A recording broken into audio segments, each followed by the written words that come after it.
சின்ன உடப்பு மதுரை மாவட்டம் சின்ன உடப்பில் விமான நிலைய விரிவாக்கத்திற்காக நிலம் கையப்படுத்துகிற வேலை என்பது கடந்த 10 ஆண்டுகளுக்கு மேலாக நடந்து உள்ளது.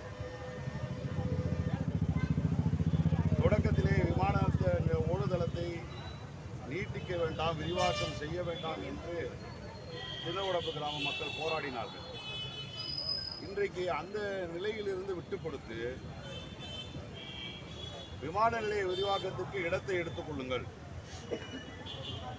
இந்த இடம் கிட்டத்தட்ட 50-60 ஆண்டுகளுக்கு முன்பாக மதுரை விமான நிலையம் ஆங்கிலேயர் காலத்திலே இது உருவாக்கப்பட்ட பொழுது இந்த விமான நிலையம் அமைந்திருக்கக்கூடிய இந்த ஒட்டுமொத்த இடமும் கிட்டத்தட்ட 500 ஏக்கருக்கு மேலான அந்த நிலம் என்பது ஓடுதளம் என்பது சின்ன உடப்பு கிராமத்தை சேர்ந்த தேவேந்திர குல வேளாளர் மக்களால் வழங்கப்பட்டது. கொடுத்ததோடு மட்டுமல்லாமல் அந்த விமான நிலையத்தை உருவாக்குவதற்கான உழைப்பாளிகளாக, பாட்டாளிகளாக, பணியாளர்களாக, தொழிலாளர்களாக அரும்பாடுபட்டு வேர்வை சிந்து தங்கள் உழைப்பை கொடுத்து இந்த விமான நிலையத்தை உருவாக்குவதற்கு பாடுபட்டவரும் அந்த சின்ன உடப்பு கிராமத்தை சார்ந்த பட்டியல் இனத்தை சேர்ந்த தேவேந்திர குல வேளாளர் சமுதாய மக்கள் தான். இப்பொழுது அரசு அந்த இடத்தை கையகப்படுத்துவதற்காக சின்ன உடப்பு கிராமத்தை ஆக்கிரமிப்பை அகற்றுவதற்கென்று அத்தனை கருவிகளையும் காவல்துறை, தீயணைப்புத்துறை, அதே மாதிரி புல்டோசர்கள், ஜேசிபி எந்திரங்கள் எல்லாத்தையும் கொண்டு அதை அப்புறப்படுத்த முயற்சி பண்ணாங்க. ஆனால் இன்னும் பல பேருக்கு அந்த ஊரை சேர்ந்த சிலருக்கு இழப்பீடு தொகை கொடுக்கப்பட்டிருக்கிறது, பல பேருக்கு இழப்பீடு தொகை கொடுக்கப்படலை. அதனால எங்களுக்கு முழுமையாக இழப்பீடு தொகை வழங்குங்க. அது 2013ஆவது ஆண்டு சட்டப்படி மறு குடியமர்வு, ரீ அகாமடேஷன், அதே மாதிரி ரீசெட்டில்மெண்ட், அந்த இடத்திற்கு உரிய இழப்பீடை முறையான முறையிலே வழங்கி எங்களை நீங்கள் அப்புறப்படுத்துங்க, நாங்களே ஒத்துழைப்பு கொடுக்குறோம். அதே நேரத்தில் இந்த சின்ன உடப்பு கிராமத்திற்கு பக்கத்தில் இருக்கக்கூடிய பச்சை நிலம், பட்டியலின மக்களுக்கே உரித்தான இடம் பச்சை நிலம். அந்த பச்சை நிலத்தை, அதாவது அயன் பாப்பாகுடிங்கிற இடத்துல இருக்கிற சர்வே நம்பர் 396/2A 6 ஏக்கர் நிலம் இருக்கு. அது பட்டியலின மக்களுக்குரிய இடம் தான். அந்த இடத்தை யாரெல்லாம் வீடை இழக்கிறாங்களோ அவங்களுக்கு ஒரு 3 சென்ட் இடமா கொடுங்க, அந்த வீடை கட்டி கொடுங்க. ஏன்னா இந்த நிவாரணம் இழப்பீடு என்பது 15 வருஷத்துக்கு முன்னாடி முடிவு பண்ண தொகையை கொடுக்குறாங்க. இன்றைக்கு உள்ள மார்க்கெட் வேல்யூ படி கொடுக்கல. ஆக அதை ரிவிஷன் பண்ணி கொடுங்க. எங்களுக்கு அந்த அயன் பாப்பாக்குடிங்கிற கிராமத்தில் இருக்கிற அந்த அந்த மக்களுக்கே உரித்தான அந்த இடத்தை கொடுங்க, அதில் வீடு கட்டி கொடுங்க, எங்களுக்கு நிவாரணம் கொடுங்க, மறுபடியும் ஒரு கிராமத்தை உருவாக்குங்க. இந்த இடத்துலேருந்து வெளியேற்றுறீங்கன்னா பக்கத்தில் ஒரு இடத்துல நீங்கள் அதை உருவாக்கி கொடுங்க. அங்கே பள்ளிக்கூடம் கட்டி கொடுங்க, மயானம் கொடுங்க, மருத்துவமனை, ஆரம்ப சுகாதார நிலையம், ரேஷன் கடை எல்லாம் கொடுத்து எங்களை முறையாக கொண்டு போய் வேறு இடத்துல குடியமர்த்துங்கன்னு கேட்குறாங்க. இது நியாயமான கோரிக்கை. ஆனால் இன்றைக்கு அந்த கோரிக்கையை செவி சாய்க்கலை. அந்த மக்கள் கொடுக்க முடியாது அப்படின்னு மாவட்ட ஆட்சித்தலைவர் ரொம்ப பிடிவாதமாக இருக்காங்க.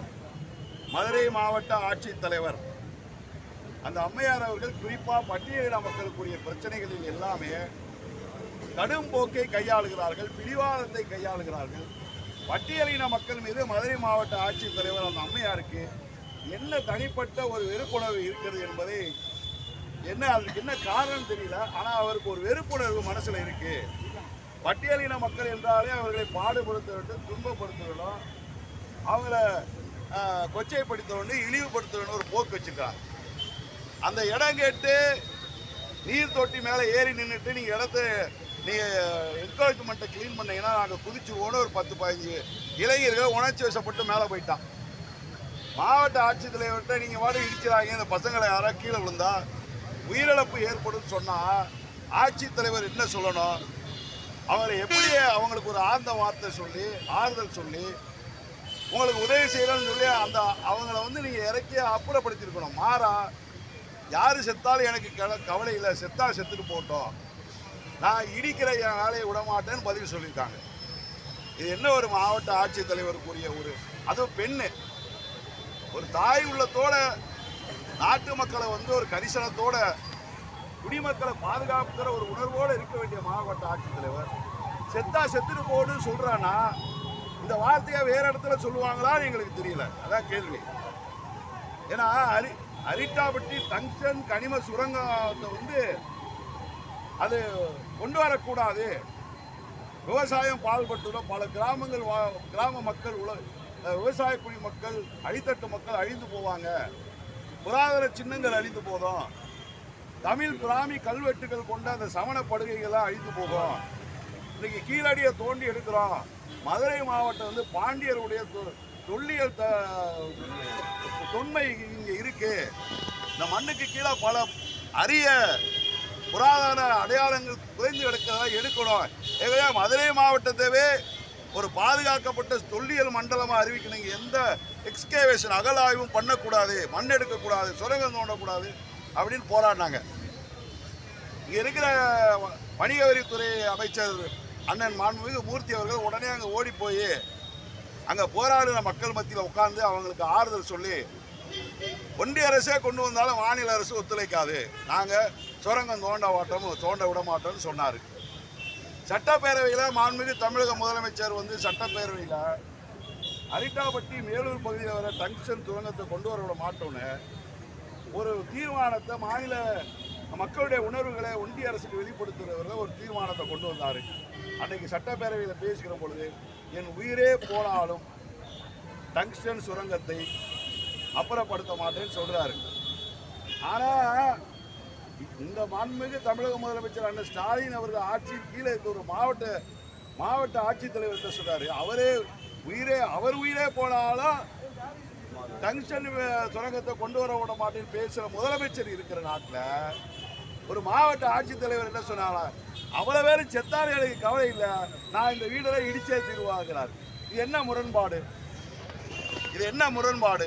மாநிலத்தை ஆளுகிற முதலமைச்சர் மக்கள் உயிரை பாதுகாக்க தன் உயிரை கொடுக்குறங்கிறாரு. ஆனால் மதுரை மாவட்டத்தை ஆளுகின்ற ஆட்சித்தலைவர் எவன் உயிரை எடுத்தாலும் பரவாயில்ல, நான் வந்து எல்லாரையும் காலி பண்ணிடுறேன்னு பேசுகிறாங்க. இது என்ன? இந்த சிக்கல் என்னன்னு எனக்கு முதலமைச்சர் சொல்லணும்.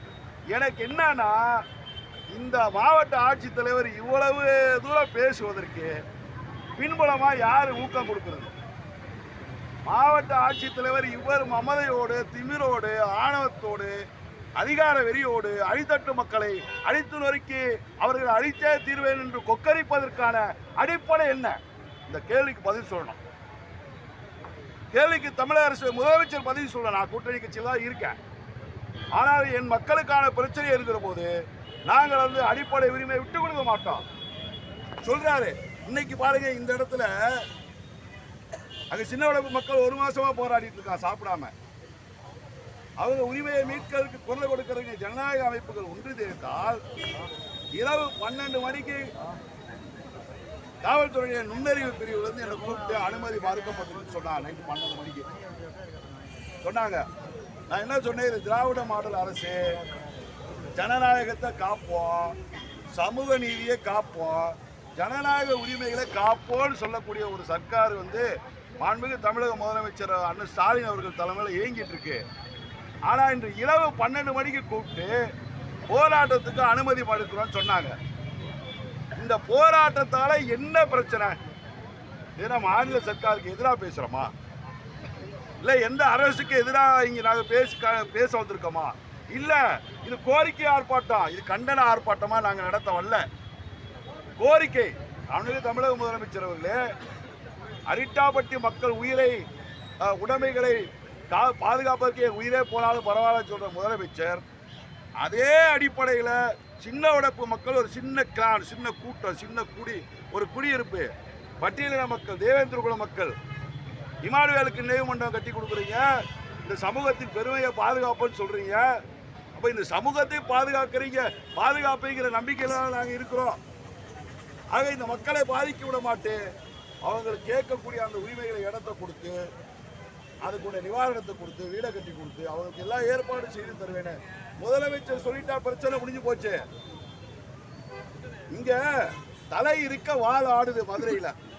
நான் குறிப்பா சொல்றேன், தலை இருக்க வாழ ஆடுது மதுரையில. இதெல்லாம் முதலமைச்சருக்கு தெரிஞ்சுதான் தடை விதிக்கிறாங்களா? இப்படி பேசக்கூடாதுன்னு சொல்றாங்களா? இங்க அது தடை விதித்தனால என்ன ஆச்சு தெரியுங்களா? கோரிக்கை ஆர்ப்பாட்டம் கண்டன ஆர்ப்பாட்டமா மாறி போச்சு. உரிமை கேட்க வந்த இடத்துல இந்த காவல்துறை தடுத்ததால இது என்ன ஆச்சுன்னா கண்டன ஆர்ப்பாட்டமா மாறி போச்சு. அப்போ மக்கள் உரிமை குரலை நசுக்குகிற போது, ஜனநாயகத்துடைய குரல் வலையை நெருக்கிற போது, உரிமை இழந்த அடித்தட்டு மக்கள் தன் கோபத்தை வெளிப்படுத்தாமல் என்ன செய்வார்கள்? கோபத்தை வெளிப்படுத்தாமல் என்ன செய்வார்கள்? இதில் குறிப்பிட்டு நான் சொல்ல வேண்டியது, நேற்று இரவு 11 மணிக்கு என்னை தொடர்பு கொண்ட காவல்துறை அதிகாரி, மாவட்ட ஆட்சித்தலைவர் இந்த போராட்டம் வேணாம்னு சொல்றாங்கன்னு என்கிட்ட சொன்னாங்க.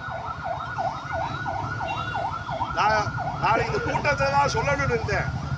மாவட்ட ஆட்சித்தலைவர் இந்த போராட்டம் வேணாம்னு சொல்றாங்கன்னு என்கிட்ட சொன்னாங்க. அதுக்கு என்ன காரணமா? நீதிமன்றத்தில் வழக்கு இருக்கு, வருகிற 19ஆம் தேதி ஒரு முடிவு வரப்போகுது. அது நீதிமன்றம் என்ன சொல்லுதோ அதை கேட்டுக்கிறட்டும். இதுக்கு எதுக்கு இவங்க போராட்டம் நடத்துறாங்கன்னு மாவட்ட ஆட்சித்தலைவர் சொன்னதா என்கிட்ட சொன்னாங்க. நான் என்ன சொல்றேன், எல்லாமே நீதிமன்றத்தில் முடியும் என்றால் சட்டப்பேரவை எதுக்கு? நாட்டுக்கு முதலமைச்சர் எதுக்கு? நாட்டுக்கு ஒரு அரசு எதுக்கு?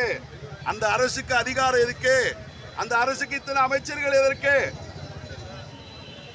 நாங்க நீதிமன்றத்திலே தீர்த்துக்கிறோம்னா, காவிரி பிரச்சனை 55 வருஷமா நீதிமன்றத்தில் இருந்துச்சு. திமுக போராடலையா? தடைய மீறி போனார் இல்லையா? சிறை நிரப்பலையா? ஆக நீதிமன்றங்கள் மக்கள் மன்றங்கள் அல்ல. நீதிமன்றங்கள் பல நேரங்களில் தன் முன்னாடி இருக்க தரவுகள், ஆவணங்கள் அடிப்படையில் தான் நீதி வழங்கும். அதுக்கு மக்களை பற்றி பல நேர கருத்து இருக்க வாய்ப்பில்லை. ஆனால் மக்களால் தேர்ந்தெடுக்கப்பட்ட அரசு தமிழக அரசு, மக்களால் தேர்ந்தெடுக்கப்பட்ட முதலமைச்சர் தனி ஒருவனுக்கு உணவில்லைன்னா ஜெகத்தினை அழித்துடுவோம் பாரதியார் சொன்னார். ஒரு ஊர் அழிஞ்சாலும் ஒரு நாட்டோட முதலமைச்சர் அதுக்கு பதில் சொல்ல கடமைப்பட்டிருக்கார். ஒரு பசு மணி அடிச்சது சொன்னதுக்காக அரசன் சிம்மாசனத்திலிருந்து இறங்கி அந்த பசுவுக்கு நீதி சொன்னான்னு கலைஞர் கருணாநிதி 100 வாட்டி பேசியிருக்காரு, 1000 வாட்டி சொல்லியிருக்காரு. உண்மைதானே? இப்ப சின்ன வடப்பு அழியுது, சின்ன வடப்பு மக்கள் அழிகிறாங்க. அவர்களுக்குரிய நீதி, நிவாரணம், இழப்பீடு வேண்டும் என்பதுதான் இந்த கோரிக்கை ஆர்ப்பாட்டத்தினுடைய நோக்கம். ஆகவே என்னை பொறுத்த வரைக்கும் இந்த போராட்டத்தை தடை செய்ய முயற்சித்ததும், சின்னவடப்பு மக்களுக்கு நீதி கிடைக்காமல் தடுப்பதும் மாவட்ட ஆட்சித்தலைவர் தானோ என்ற சந்தேகம் எங்களுக்கு வருகிறது. மாவட்ட ஆட்சித்தலைவருக்கு ஒரு உள்நோக்கம் இருக்கிறது என்ற சந்தேகம் வருகிறது. அந்த மாவட்ட ஆட்சித்தலைவரும் தன்னிச்சையாக இயங்கவில்லை, அவரை யாரோ இயக்கிக் கொண்டிருக்கிறார்கள். நான் அடிக்கோடிட்டு சொல்ல முடியும். ஆனால் காரியம் பெரிதா வீரியம் பெரிதா என்றால் காரியம் பெரிது.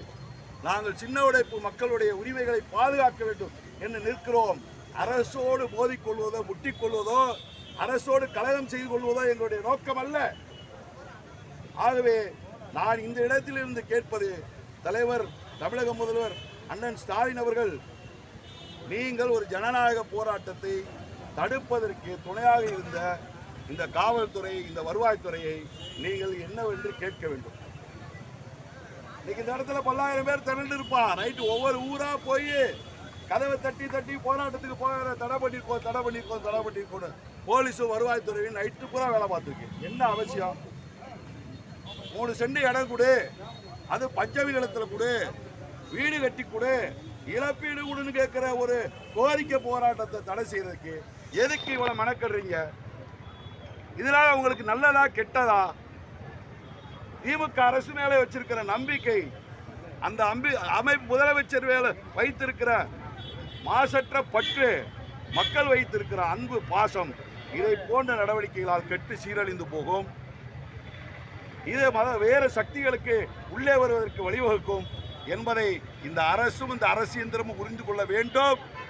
மாவட்ட ஆட்சித்தலைவரை இயக்கி கொண்டிருக்கிறவர்கள் பட்டியலின மக்களுக்கு எதிரான காழ்ப்புணர்ச்சி கொண்டிருக்கக்கூடிய ஒரு அதிகார மையம்தான் மாவட்ட ஆட்சித்தலைவரை ஆட்டுவித்துக் கொண்டிருக்கிறது. ஆகவே இந்த போக்கை தமிழக முதலமைச்சர் கண்டு உணர்ந்து திருத்த வேண்டும் என்பதை இந்த நேரத்திலே சொல்லி, போராடுகிற சின்ன உடப்பு மக்களுடைய உரிமைகளை இந்த அரசு நீதிமன்றம் சொல்லிவிட்டது என்று கைவிட்டு விடக்கூடாது. நீதிமன்ற தீர்ப்புகளை முன்னிறுத்தி இது நீதிமன்ற தீர்ப்பு, நாங்கள் என்ன செய்வது என்று அரசு கைவிட்டு விடக்கூடாது. அப்படி கைவிட முடியாது. நீதிமன்ற தீர்ப்பு எதுவாக இருந்தாலும், அது யாராக இருந்தாலும், அரசு மக்களுக்கான அரசு, இது ஜனநாயக அரசு, மக்களால் தேர்ந்தெடுக்கப்பட்ட அரசு, அடித்தட்டு மக்களுடைய அரசு என்கிற முறையிலே முன்வந்து தானே முன்வந்து தமிழக முதலமைச்சர் இந்த மக்களை காக்க கடமைப்பட்டிருக்கிறார் என்பதை இந்த நேரத்தில் சொல்லி, கடமை தவறினால் இது சிறு தீப்பொறி என்று நினைக்க வேண்டாம். பல மடங்கு மாபெரும் போராட்டமாக, மக்கள் ஆர்ப்பாட்டமாக, போராட்டமாக, அடித்தட்டு மக்கள், ஒடுக்கப்பட்ட மக்கள், ஒடுக்கப்பட்டோருக்கான விடுதலை இயக்கங்கள், அமைப்புகள், அரசியல் கட்சிகள், ஜனநாயக சக்திகள் அனைவரும் ஒன்று திரண்டு பேரெழுச்சியாக போராட வேண்டிய நிலை ஏற்படும் என்பதை இந்த நேரத்தில் நான் தெரிவித்துக் கொள்கிறேன்.